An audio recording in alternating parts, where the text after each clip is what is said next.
Welcome to my YouTube channel Delta Success point.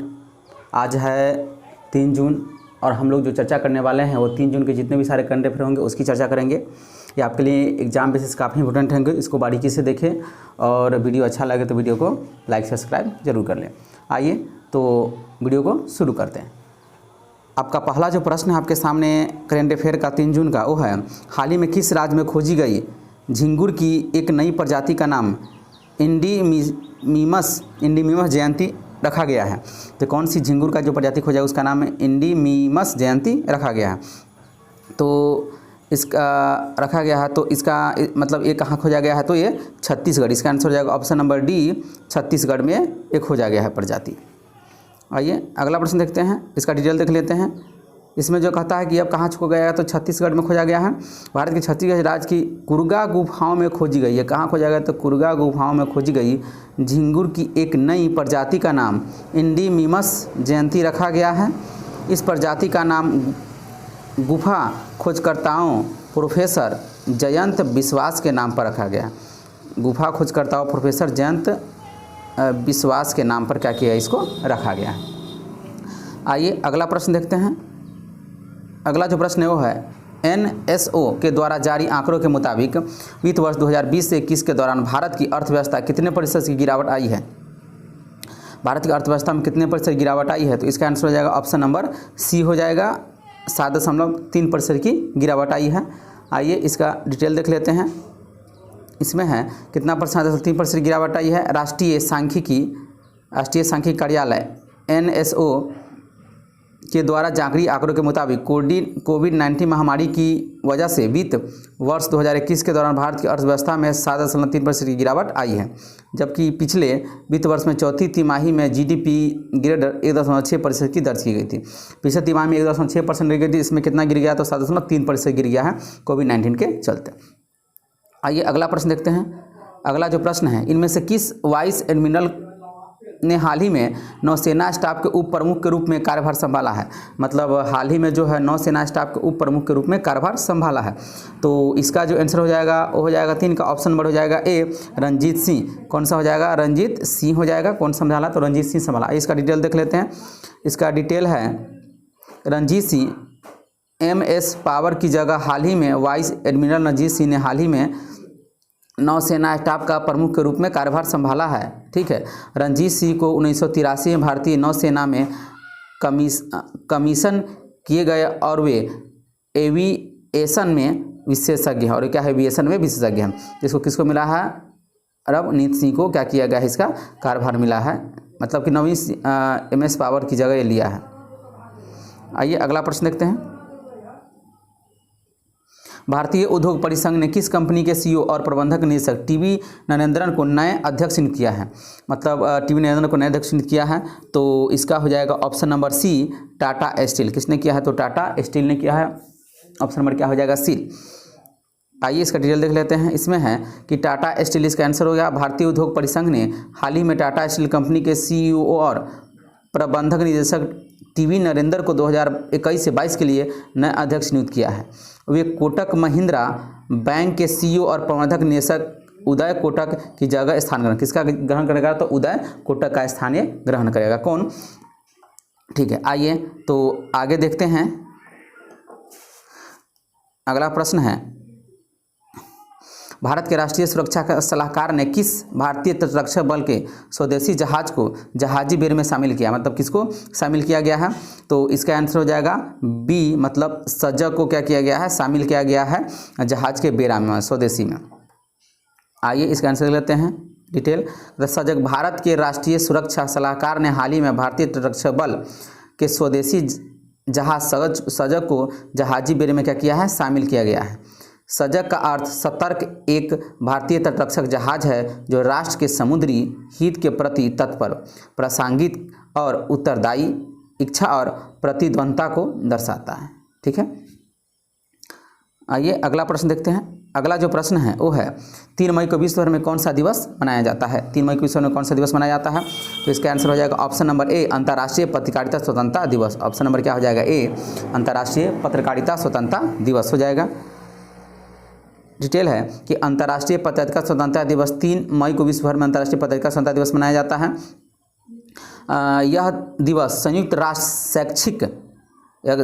शैक्षिक वैज्ञानिक एवं सांस्कृतिक संगठन के द्वारा आयोजित किया जाता है। हाल ही में जारी 180 देशों के विश्व प्रेस स्वतंत्रता सूचकांक में भारत 142वें स्थान पर है। कहाँ स्थान पर है भारत? तो 142वें स्थान पर है। अगला प्रश्न देखते हैं।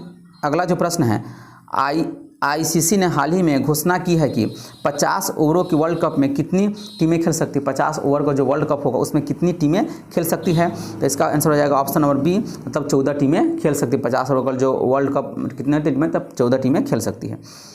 इसका डिटेल देख लेते हैं। 14 टीमें। अंतर्राष्ट्रीय क्रिकेट परिषद आईसीसी ने हाल ही में घोषणा की है कि 50 ओवरों की वर्ल्ड कप में 14 टीमें खेलेगी। आईसीसी की बैठक में 2024 से 2031 तक शेड्यूल पर फैसला लिया गया है। आईसीसी ने कहा है कि पुरुषों के विश्व कप में 2027 और 2031 में 14 टीमें होगी, जबकि 2024 से 30 के बीच में T20 विश्व कप में 20 टीमें होगी। जो T20 विश्व कप होगा उसमें 20 टीमें होगी और जो 50 ओवर का जो होगा उसमें होगा केवल 14 टीमें ही खेलेगी विश्व कप में। ठीक है, आइए अगला प्रश्न देखते हैं।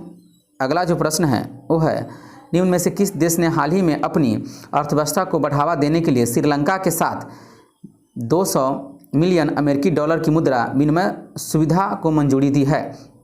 तो इसका आंसर ऑप्शन नंबर डी हो जाएगा, बांग्लादेश। कौन सा हो जाएगा? तो बांग्लादेश हो जाएगा।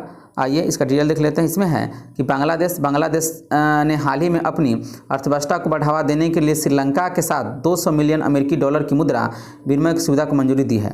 ऐसा पहली बार हुआ है कि बांग्लादेश किसी दूसरी देश की मदद के लिए सामने आया है। मतलब ऐसा क्या हुआ, पहली बार हुआ है कि जो बांग्लादेश है दूसरी देश की मदद के लिए सामने आया है। आइए अगला प्रश्न देखते हैं। अगला जो प्रश्न है वो है, हाल ही मुख्यमंत्री ममता बनर्जी ने एक नए मुख्य सलाहकार के रूप में किसे नियुक्त किया है? ममता बनर्जी जो है मुख्य सलाहकार के रूप में किसे नियुक्त किया है? तो किया है अलप्पन बंदोपाध्याय को। अलप्पन बंदोपाध्याय, ऑप्शन नंबर क्या हो जाएगा? इसका आंसर ऑप्शन नंबर सी हो जाएगा। अलप्पन बंदोपाध्याय को क्या किया है? मुख्य सचिव के रूप में नियुक्त किया है।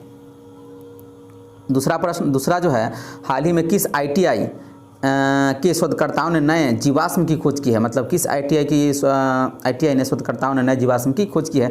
इसका ITI रुड़की ने। कौन सा किया था? ITI रुड़की। इसका आंसर हो जाएगा option number D, ITI Roorkee. नीचे भी आंसर दिया हुआ है, ITI रुड़की हो जाएगा। अगला प्रश्न देखते हैं। अगला, हाल ही में पाकिस्तान और किस देश की सेना ने स्काई गार्डियंस एक नामक सैन्य अभ्यास किया है? मतलब पाकिस्तान और किस देश की सेना ने स्काई गार्डियंस फर्स्ट नामक सैन्य अभ्यास किया है? तो मिस्र। पाकिस्तान और मिस्र की सेना ने क्या किया है? स्काई गार्डियंस एक नामक सैन्य का अभ्यास किया है। तो ये मिस्र हो जाएगा, पाकिस्तान और मिस्र के साथ। अगला प्रश्न देखते हैं। अगला जो प्रश्न है, हाल ही में किस राज्य सरकार ने 30 कौशल विकास कॉलेज स्थापित करने की मंजूरी दी है? तो ये दिया है आंध्र प्रदेश। किसने दिया है? तो आंध्र प्रदेश सरकार ने इसको दिया है। तो इसका हो जाएगा ऑप्शन नंबर ए हो जाएगा। ठीक है, तो आंध्र प्रदेश सरकार। नीचे भी है आंसर आंध्र प्रदेश। अगला प्रश्न देखते हैं। अगला जो प्रश्न है वह, हाल ही में अफ्रीकी संघ ने किस देश की सदस्यता को निलंबित किया? अफ्रीकी जो देश है किसकी सदस्यता को निलंबित कर दिया? तो हो जाएगा माली की सदस्यता को। तो माली की सदस्यता को क्या कर दिया है? निलंबित कर दिया है। तो इसे हो जाएगा ऑप्शन नंबर बी हो जाएगा इसका आंसर। अगला जो प्रश्न है वो है, हाल ही में इंडियन ब्रॉडकास्टिंग फाउंडेशन के अध्यक्ष कौन बने हैं? इंडियन ब्रॉडकास्टिंग फाउंडेशन के अध्यक्ष कौन बने हैं? तो ये बना है विक्रमजीत सेन। कौन बना है? विक्रमजीत सेन बना है। ऑप्शन नंबर इसका क्या हो जाएगा? बी हो जाएगा। विक्रमजीत सेन इसके क्या बने हैं? ब्रॉडकास्टिंग फाउंडेशन के अध्यक्ष बने हैं। अगला जो प्रश्न है वो है, हाल ही में जल जीवन के तहत किस राज्य को 700 करोड़ रुपये का अनुदान मिला है? हाल ही में जल जीवन के तहत किस राज्य को 700 करोड़ रुपये अनुदान मिला है? इसका हो जाएगा पश्चिम बंगाल। आंसर क्या होगा? पश्चिम बंगाल। ऑप्शन नंबर क्या हो जाएगा? बी। आंसर हो जाएगा पश्चिम बंगाल हो जाएगा। अगला प्रश्न देखते हैं। हाल में किस देश का सबसे बड़ा नौसेना जहाज IRIS खर्ग डूब गया है? मतलब किस देश का सबसे बड़ा नौसेना जहाज जो है IRIS खर्ग डूब गया है? तो ये ईरान का। किसका डूब गया है? तो ईरान का डूब गया है। तो इसका आंसर हो जाएगा ईरान। अगला प्रश्न देखते हैं। अगला जो प्रश्न है, हाल ही में जारी आईसीसी महिला टी20 रैंकिंग में कौन सा शीर्ष रही है? हाल ही में जारी जो आईसीसी महिला टी20 की रैंकिंग जारी है उसमें कौन शीर्ष स्थान पर रही है? तो इसलिए शेफाली वर्मा। कौन रही है? तो शेफाली वर्मा, इसका आंसर हो जाएगा option number B, Shefali Verma शीर्ष स्थान पर रही है।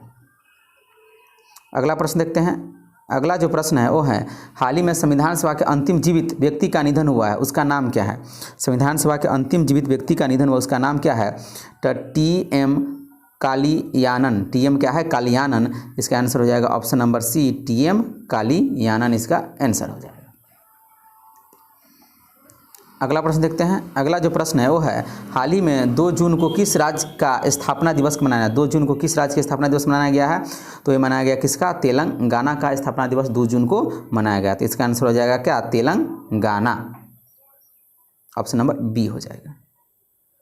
अगला प्रश्न देखते हैं। अगला जो प्रश्न है, हाल ही में असम राइफल्स के महानिदेशक का पदभार किसने संभाला? असम जो राइफल्स है उसका महानिदेशक का पदभार किसने संभाला? इस हमारा पी चंद्रन ने। पी चंद्रन क्या हो जाएगा? ऑप्शन नंबर बी हो जाएगा, पी चंद्रन ने इसका क्या किया है? कार्यभार संभाला है। तो इसका आंसर हो जाएगा option number B, P Chandran. अगला जो प्रश्न है वो है, हाल ही में भारत और किस देश के बीच खनिज संसाधनों के सहयोग के लिए समझौता हुआ है? तो हुआ है अर्जेंटीना। किसके बीच हुआ है? तो अर्जेंटीना के बीच हुआ है समझौता। इसका आंसर हो जाएगा ऑप्शन नंबर सी, अर्जेंटीना। आइए अगला प्रश्न देखते हैं। अगला जो प्रश्न है, हाल ही में कितने all you need is Josh stories of courage and conviction in 21st century India नामक पुस्तक लिखी है? तो लिखा सुप्रिया पॉल। किसने लिखा है? तो सुप्रिया पॉल। ऑप्शन नंबर क्या हो जाएगा? सी हो जाएगा, सुप्रिया पॉल हो जाएगा, ऑप्शन नंबर सी हो जाएगा। अगला जो प्रश्न है वो है, हाल ही में WHO ने भारत में दूसरी लहर के लिए जिम्मेदार कोरोना वेरिएंट का नाम क्या रखा है? तो इसका रखा है डेल्टा। क्या रखा गया है? तो ऑप्शन नंबर ए हो जाएगा। इसका क्या नाम रखा गया है? तो डेल्टा कोरोना वेरिएंट का नाम रखा गया है और डेल्टा कोड का नाम है B1617.2। तो दोस्तों ये रहे 3 जून के जितने भी सारे इंपोर्टेंट करेंट अफेयर वो रहे। हम लोग नेक्स्ट वीडियो में मिलते हैं 4 जून करेंट अफेयर के साथ। ओके दोस्तों, जय हिंद, जय भारत।